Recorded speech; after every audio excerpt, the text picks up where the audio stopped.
George Bond, you were just recently described to me as the poster child for retirement. I don't know what that is. Is that good? Is there a poster for retirement? Or I you were like a cheerleader for retirement. That's the most mind of a child, maybe. No, basically I, a I bunch I of us think I've believe worn it you're well. a bunch of us believe you're doing it well. Like you really have a great attitude about it. Yeah, I have, and it's been be 7 years, January 4th, and I can Amazing. honestly say I've never regretted the decision. Yeah. Um, So I thought we just so doing the class questionnaire, yeah, preparing for our 40th, there was a lot of entries coming in of people saying that they're looking to retire in the immediate future. And I thought it'd be nice to get a few of us who have hung up our cleats, is one way to phrase it, and to talk about what it was like and things that were unusual about it. I mean, the obvious thing is you go golfing more and you go on trips more. I think people all understand that. Certainly, the brochures have all that on it, but there's probably things about it that we all experienced that I think we can share with our classmates that are coming up on it as kind of a scouting report. How about that? sure, yeah, Like a but I reconnaissance. understand that we're all different, and Right. some people, the thought of retiring and just watching TV all day might appeal to them. I doubt it's too many from the West Point crew, but Right. um, we're all different. But I think there are some truths that probably apply to all of us. I mean, for example, you know you have to have hobbies. You have to have something you want to do to occupy your days. So how Um, great start point because I think when I was working, I always had this list in my head that was like, oh, if I had more time, I'd do X, I'd do Y, or whatever. How have you found your hobbies have changed over 7 years or haven't? Like, what did you find with the hobby thing? my habits haven't changed a bit.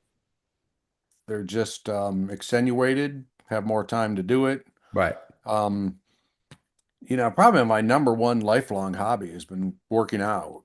So Yeah. for years, I was up at 4:30 in the morning, breakfast, check the emails, off to the gym, after the Get done. gym, hit the street and go running so that I could be in the office by, whatever appointed hour.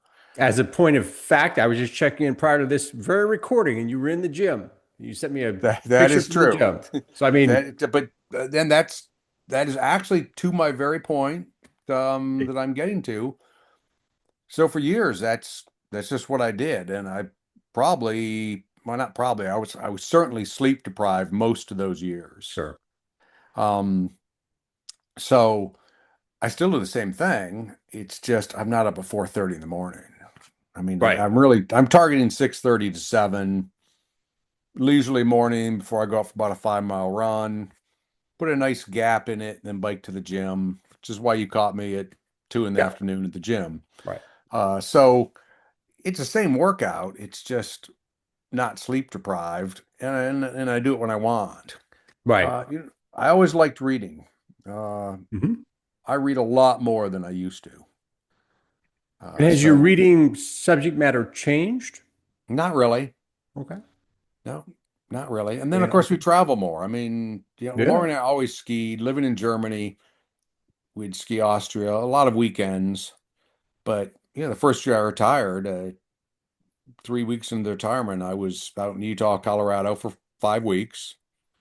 And so it just went into hyperdrive, that which I really liked doing. And hopefully that's what most people do. They'll Yeah. When use you that shared opportunity. your 2026 ski season, and it's an audacious plan, my friend. So I'm gonna make sure I'm gonna try to get out there to join you on some of those. Although I I would love to have you. Yeah, I would love to think go join given somewhere else. the nicely appointed skis right behind you, I imagine Oh yeah, you're probably a yeah. little more skilled than I am. Well, looking at those, my first set of skis in 1970 as a 6-year-old boy, Right. they were probably from the 50s because my father was not a rich man, but he loved to ski. Right. And my first skis had a strap binding, and the boots were made of leather. I wish I still had them. Right. But yeah, so really just find time to do more of the same things. Right. And uh we travel 125 to 140 nights a year, and now they're about to have our first grandbaby in February, I suspect that's probably going to bump up Yeah, to but it's going to be a different maybe a kind of couple travel. hundred. You're going to have a very Yeah. specific destination, right? Oh yeah, absolutely. But and Laden with presents and my wife Lori's a retired Army Nurse Corps. She retired as Lieutenant Colonel at the 20-year mark. yeah, And she really was the poster child for retirement because she said, "Hey, I want to retire when my kids are in middle school and they're old enough to get in trouble." And they yeah, loved having her home. And she really did. You hear people say all the time, "Well, I'm going to work out when I retire. I'm going to start working out again." And she really did. She went from being a yeah, very busy nurse corps officer, and today it's one of the challenges how much we travel. She's in a couple tennis leagues all spring, summer, and fall, and has to bounce that around our schedule. yeah, yeah. Um, but so in her case, she really was able to start something new she hadn't prioritized Right. in the past. Okay. And now over 7 years, how was your, did you have a list of things you wanted to do that you cleared out? I mean, traveling that much, Yeah, people a and lot of times say, really want to go see Sardinia. I really want to see it. Then you go see it. right, Okay, that's done, right? sure. Now I've got another 30 years. What am I going to do next, right? Um, on the travel wise, no, it's still a pretty deep bucket list, if you will. Um, Still ticking them off. Okay. yeah, because we were stationed in Germany about 6 years the last time before I retired out of there and left there in 17. But we had traveled a lot just Hmm. on weekends and vacation time. So we were kind of done with Europe, but there's still a lot we want to do. Yeah. I thought where you were going with that. I hear a lot of people say, "Well, when I retire, I have this big list of things I haven't done." And I think generally most people have that, but they'll find that that list doesn't take them as long to knock out as maybe they thought. Yeah. Unless they're building a pole barn or something. But Right. yeah, once you get that done, and then a lot of people do start traveling like we do. It's often called the go-go years. Yeah. Um, but you do have to, for me, it's almost like two separate retirements, on the road versus at home. And they're two distinctly different. I mean, Yeah. you've got to Yeah. have hobbies when you're at home so you don't find yourself sitting around. And like I said, I read a lot more, but instantly my television watching has plummeted since I retired. Yeah. Yeah. Yeah. I don't watch much at all There ain't nothing in on. the evening anyway, right? But yeah, that's interesting. Did your now 4:30 in the morning, if you get up to work out, obviously you were incredibly busy with all of the different roles that you had that we heard about on the podcast when you did that. What was it like going from full on your day completely scheduled from 4:30 in the morning on to kind of the schedule being empty? How did you Well, yeah, navigate that? it was a bit of a relief, but I tell you what I did.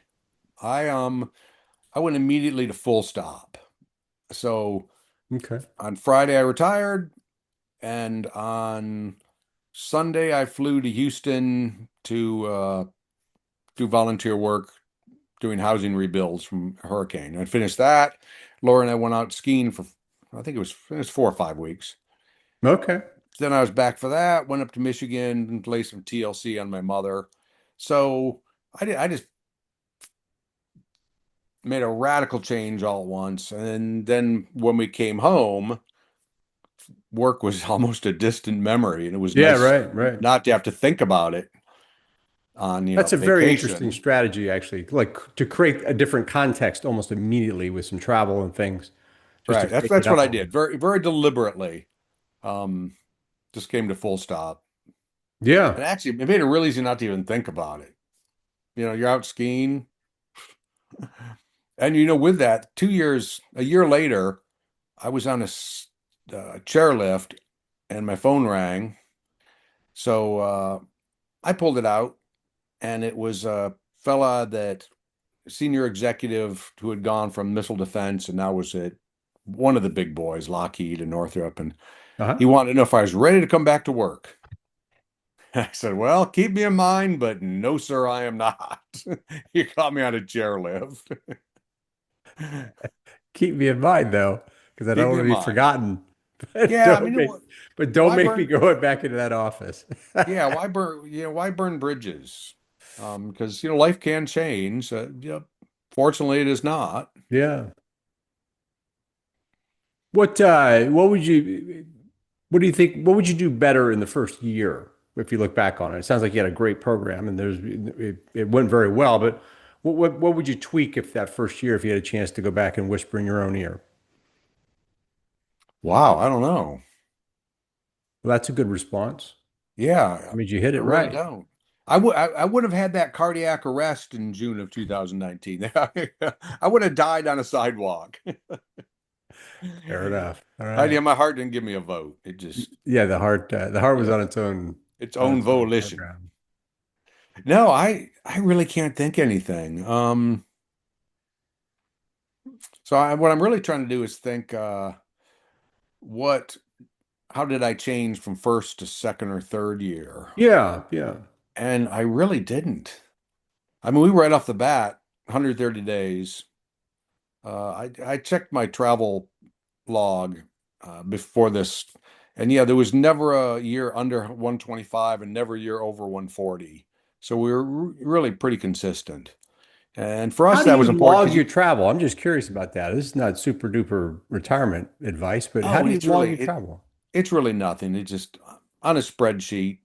Do you really? That's great. Yeah, I mean, it takes nothing. You come back and write where you went, 5 nights, And what do just you so use that that for? I Just to kind of review the year? Like, yeah, exactly. One, uh, to make sure I'm not pushing Lori too hard and sure. interrupting her tennis like that. But two, also, then we wonder, hey, when did we go to fill in the blank?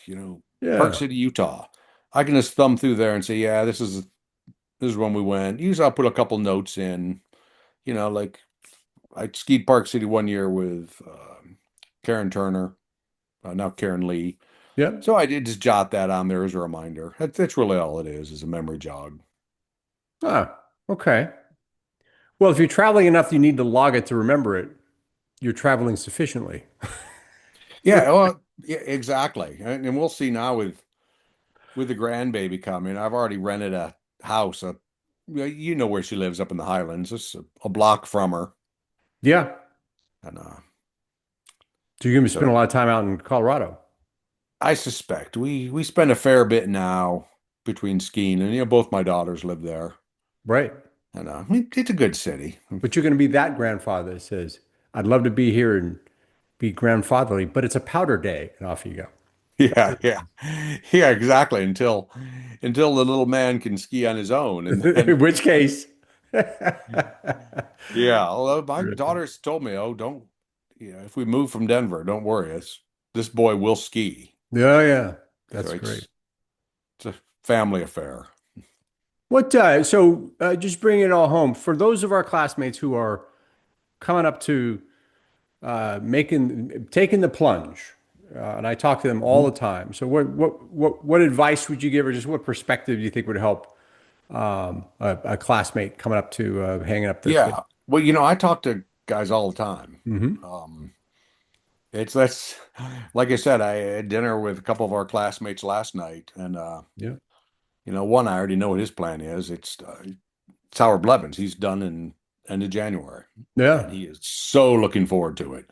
And the other told me, yeah, I'll probably work another 7 years. It's like, well, all right. Then my yeah, following question is always, is it because you need to or you want to?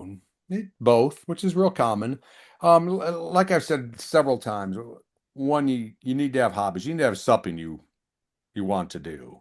right. Um, and the more you define yourself with work, the more important that is. And it doesn't matter if it's being grandpa, great. If it's just more golf, great. Um, one of our G1 classmates, he's going to retire soon, and he wants to go just be an assistant high school baseball coach. Yeah, Awesome. It's something he'll enjoy. He'll get that sense of purpose because, some people say, well, I need a sense of purpose. Okay, that's fair. Give him something to give back on, keeps him out of his wife's hair. Um, so yeah, just find Yeah. whatever your niche It, is. But two, it, make sure you're financially solvent yeah. to do it. Don't underestimate. It was real easy for me at 54 because I retired as an Army colonel. Uh-huh. Lawyer was a lieutenant colonel. That's pretty good money. I mean, it just is. You know how much do you really need? Right. Well, I think that's a if you took another lane around finances, that's an entire conversation in and of itself. Is when is the right time, and Right. certainly that's Yeah, a complex and very personalized and absolutely. point for everyone. But it is, I think, what we can lob back into the larger community is that you do actually spend less than you think. It's shocking how much we spend to work. Like Yeah, when you that's remove. fair. Now you came I, right from the army, so it's a little different. But in the civilian side, you spend an enormous amount of money to commute to work, to keep your wardrobe up, to all that stuff, and then to travel away from work. It's actually shocking how much you spend to enable yourself to work. And when you retire, the burden just comes off numerically. But anyway, that's just been my experience.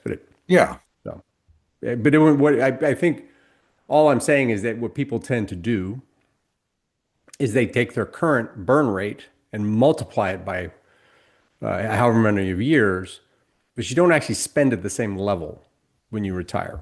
The foot comes off the gas a little bit. Now, even with your, Unless you pick up the traveling and the skiing. Yeah. well, I can't speak to that, sir, but That does I add only to a hope that burn you throw rate, in but a few coupons on the 125 trips. yeah.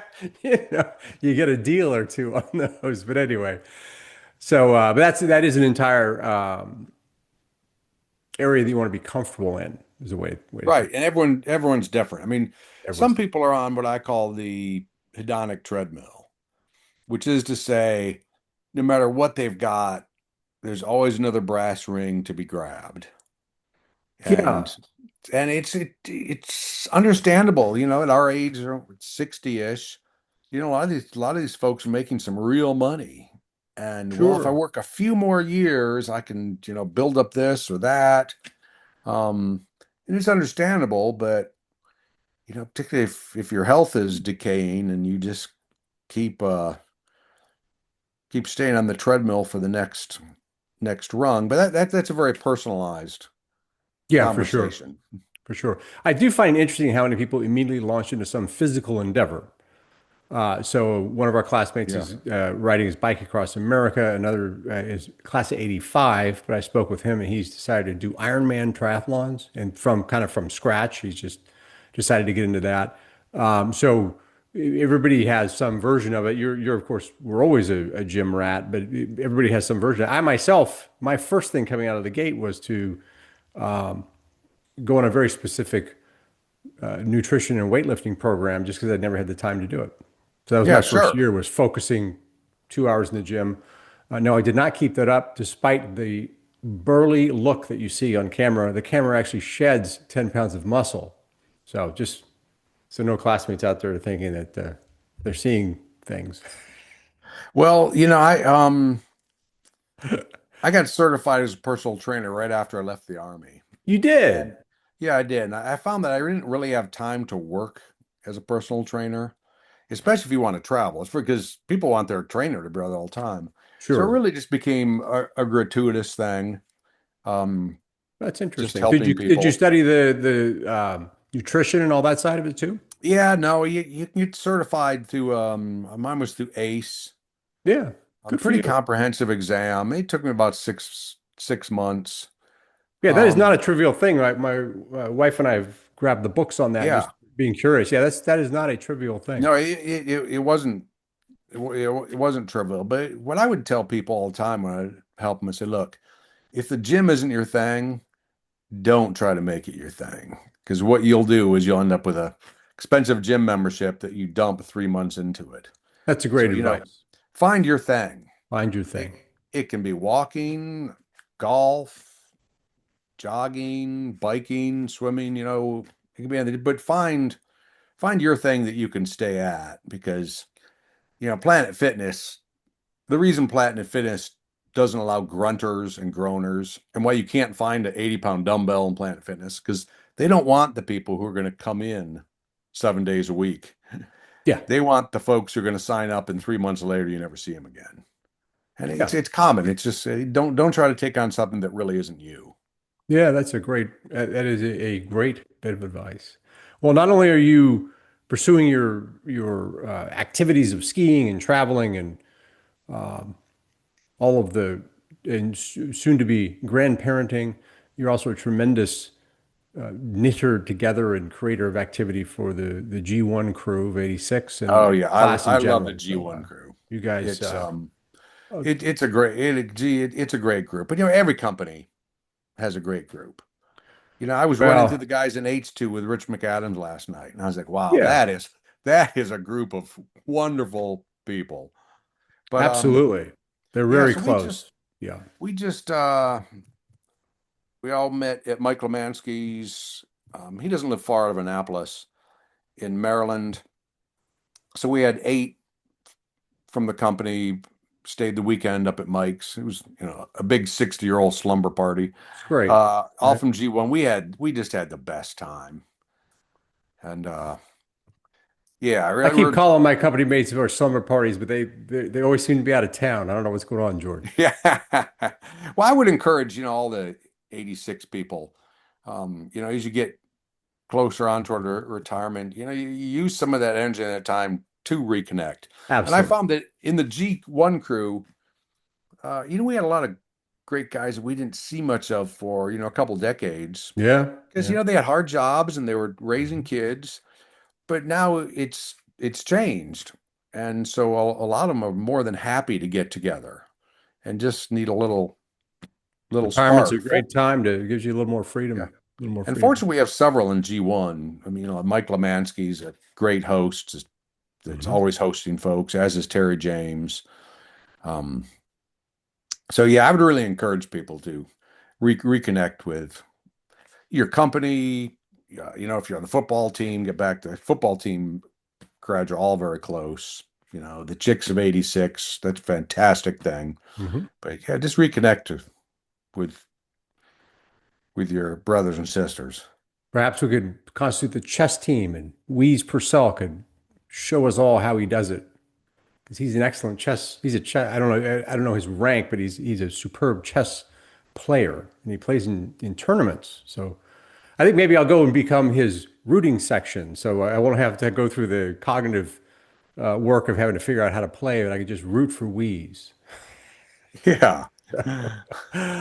George, thanks so much for just giving us a. We're gonna do more of these because I think as people come up to navigating this next stage of life, just getting a little bit of a reconnaissance report. And you're an interesting case because you've had 7 years to really get settled in it.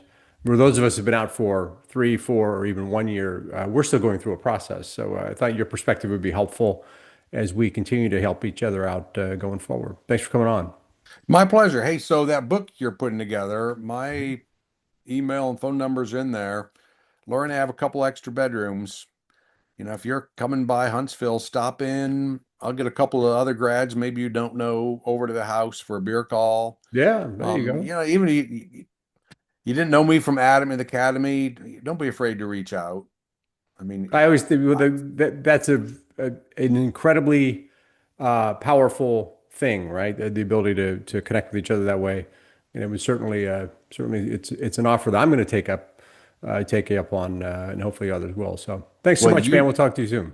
all right. Thanks, sir. Cheers. Thank you for listening to this episode of the Courage Never Quits podcast, where any member of the class of 1986 who is willing to tell their story will be a guest. To get the word out and stay up to date on the latest episodes, hit the like and subscribe button. With over 900 living graduates, we have a lot of stories to tell, and you don't want to miss any of them. We'll see you in the next episode.